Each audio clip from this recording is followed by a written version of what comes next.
Vaovao politika kosa ary saika mitaka ny fialan'ny filohan'ny Repoblika amin'izao fotoan'izao Andriamatoa Rajaonarimampianina avokoa ny fanambaran'ny fiarahamonim-pirenena sy ny vondro politika tsy miara-dia amin'ny fitondrana itsakilany nefa tsy ahita teny Andriamatoa Rajaonarimampianina ireo mpanohana azy no hoe ny matetika. Mihamafy ny feo avy amin'ny fiarahamonim-pirenena sy ny vondrona politika ivelan'ny fitondrana tao anatin'ny herinandro maromaro. Niainga tamin'ny fanambarana nataon'ny Mitsangana Ry Malagasy izay ivondrona ny Mapara, ny MMM, ny PNJ Mazava, naray nijinika ho an'ny fanavotam-pirenena DFP, niarahan'ny hetsika fahalalan'ny mpanao gazety, ny Justice EP ary ny afo sindikaly, teo ihany koa ny groupe des experts national, naray ny rodoben'ny Malagasy tia tanindrazana.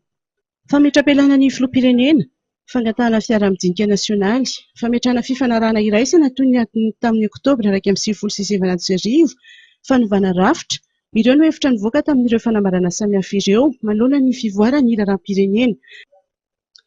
Nanabaribary ny tsy fombiazan'ny mpitondra ihany koa ireo fiarahamonim-pirenena antoko sy vondrona politika nampiankokapeo amin'izao.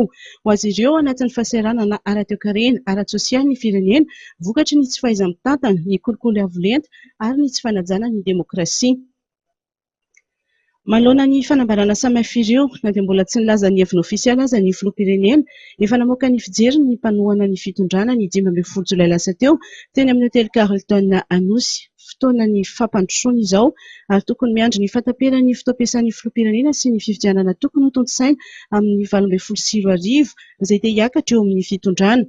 Raha ny nambarana mpandinika fiarahamonina fifamaliana politika izay efa tafiditra amin'ny fiomanana amin'ny fifidianana filoham-pirenena amin'ny 2024 no mitranga amin'izao fotoana izao. Fifamaliana politika izay nambarany fa mihamafy indrindra amin'ny taona 2022.